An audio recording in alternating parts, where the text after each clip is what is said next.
100 years ago, mankind finally unlocked the secrets of teleportation, a scientific breakthrough that promised to change the course of history. With great anticipation, the first test was conducted. However, instead of sending people to the past or future, as many had speculated, something completely unexpected happened. The teleportation process opened a portal to an entirely different world, a place called God's Sanctuary. No one could have predicted this new, mysterious realm. In God's Sanctuary, humanity quickly realized that they were no longer at the top of the food chain. Monsters and beasts roamed freely, and humans were reduced to little more than prey. The weapons and technology that had once made them masters of their own world lost all effectiveness. Guns that could kill with ease no longer fired, and bombs that should have exploded harmlessly sat inert, their power nullified by the strange forces of this new realm. However, a glimmer of hope emerged. The survivors soon discovered that by consuming the creatures of this world, they could absorb their powers, gaining strength and abilities that were unimaginable back on Earth. Even more astonishingly, this new power didn't just make people stronger, it caused them to evolve, unlocking abilities that pushed the boundaries of what was humanly possible. It was a brutal, unforgiving world, but for those willing to adapt, it offered a path to unimaginable power. In the middle of the desert, a group of people were running around. They kicked up clouds of dust with every step. Their shouts echoed across the quiet land. They were chasing a man named Han Sen. He was equipped with a double-sided axe, which in reality was slowing him down. Han ran as fast as he could, dodging between rocks and sliding down sandy hills. His footprints marked a trail in the sand, but the more he ran, the closer the group of men were in catching him. Han Sen's heart pounded as he sprinted through the endless desert, the cries of his pursuers growing louder behind him. He had only been in God's Sanctuary for a month, but he already understood one thing: survival meant taking risks. The group chasing him had spent hours working together to bring down the massive sacred beast, coordinating every attack and risking their lives to weaken it. But in the crucial final moments, Han had swooped in, delivering the last blow required to claim the beast's soul for himself. It had been a split-second decision, one he barely had time to think through. But now, with an angry mob hot on his trail and the scorching desert stretching endlessly ahead, regret began to creep in. Maybe stealing a sacred beast's soul hadn't been the clever move he thought it was. The scene shifts to Steel Armor Sanctuary, one of the many shelters within the first sanctuary. Birds circled overhead as the hum of activity filled the air, with traders calling out their wares and mercenaries boasting of their latest hunts. Han Sen stretched and yawned as he walked, his eyes landing on a man clad in mutant armor. The polished gear glinted under the sunlight, a stark reminder of how far Han Sen still had to go. The bustling energy of the sanctuary contrasted sharply with the growing weight of his own thoughts. The reason Han Sen had joined God's Sanctuary so early was simple. He had no choice. His father had died, leaving his family with nothing, and his mother was too weak to work. As the only breadwinner left, Han had to do whatever it took to survive and provide for them, even if it meant taking risks that others wouldn't dare.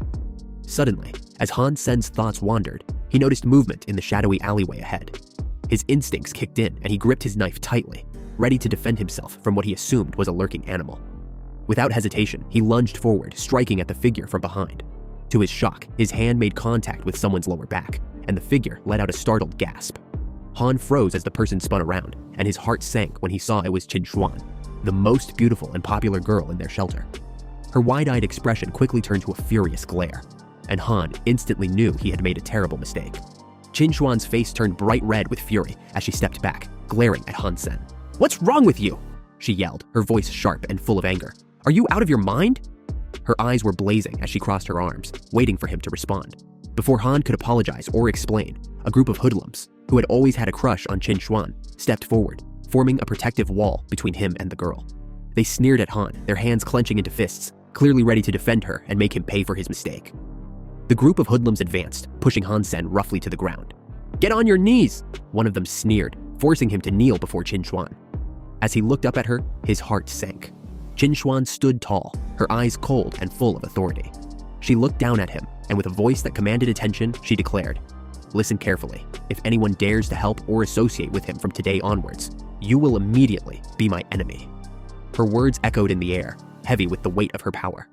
The tension grew as the crowd watched, knowing the consequences of defying her. Han Sen, kneeling before her, felt the humiliation burn deep as her declaration sealed his fate. The scene shifted to the rocky plains next to the Steel Armor Sanctuary, where Han Sen was crouched near a dark cave, hunting black armored beetles, one of the weakest beasts in God's Sanctuary. He swung his weapon at the small, scuttling creature with growing frustration. The beetle's hard shell cracked with each hit, but Han Sen barely noticed, biting into the tough, black armor of the beetle he had just killed. Its bitter taste didn't bother him. His mind was elsewhere, consumed by the frustration of his slow progress.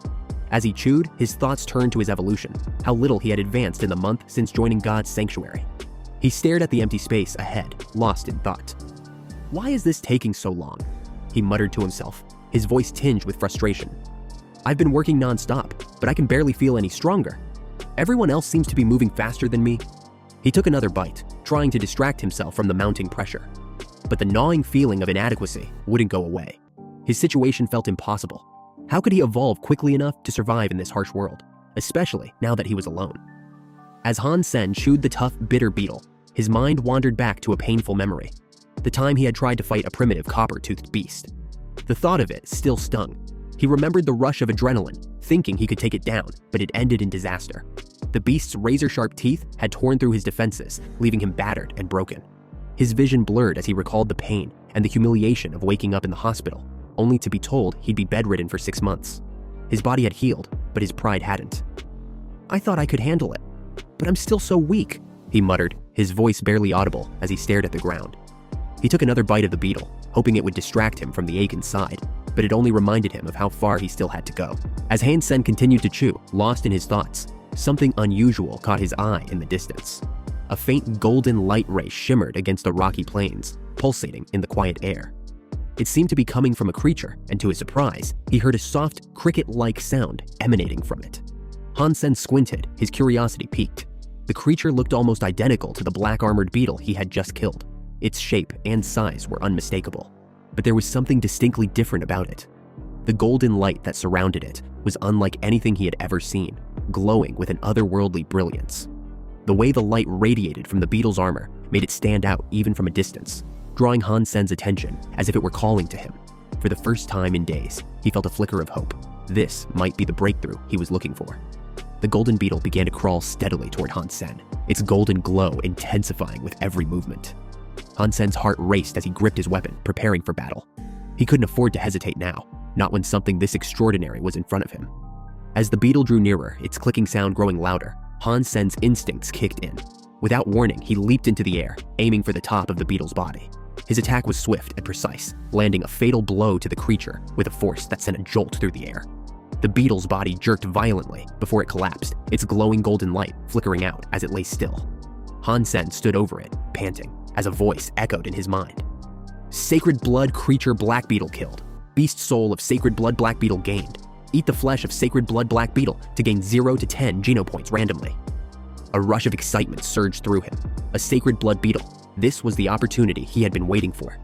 As he knelt to examine the creature's carcass, Han Sen felt a glimmer of hope. This was the turning point he had been hoping for, a chance to finally gain the strength he so desperately needed. Han Sen could hardly believe his eyes. Sacred blood beast souls? Those were the rarest of the rare, almost impossible to obtain. Even in the steel armor sanctuary, only a handful of people had ever managed to acquire one. The thought of having such a valuable beast soul sent a surge of excitement through his body. This could change everything for him, the breakthrough he had been desperately searching for. Eagerly, Han Sen opened up the screen in front of him, his fingers trembling with anticipation. His eyes quickly scanned the beast soul details, hoping to see something extraordinary. The screen flickered before displaying the information. As Han Sen finished reviewing the beast soul details, it dawned on him that this sacred blood black beetle was an armor-type beast soul. He could feel his pulse quicken. Armor-type beast souls were incredibly valuable, especially one with such immense defensive capabilities. But as he pondered its potential, a deeper realization struck him. Only 4 known realms existed in God's sanctuary. Once a person reached 100 genopoints, they were eligible to evolve and enter the next realm. That meant the power he could gain from this beast soul could not only elevate his defense, but also push him closer to reaching the next stage of evolution. With the transformation completed, without wasting another moment, he activated the fusion process. A brilliant golden light erupted from the sacred blood black beetle beast soul as it surrounded him, engulfing his body. He felt a strange yet powerful energy course through him, as if the beetle's essence was merging with his very being.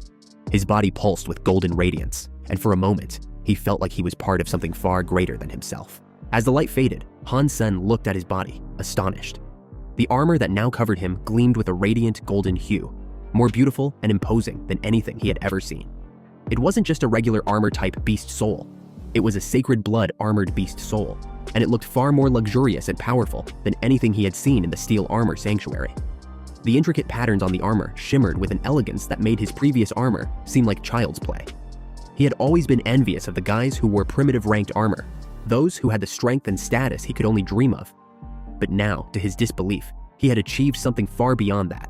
He had obtained a sacred blood beast soul. He clenched his fists, feeling the surge of strength coursing through him. For the first time since joining God's sanctuary, Han Sen truly felt invincible. He knew this was his moment, the opportunity he had been waiting for. No longer would he be the overlooked newcomer, the one stuck in the shadows. With this power, he could make a name for himself, one that would be remembered in the annals of God's sanctuary. "This is my time," he whispered to himself, determination burning in his chest.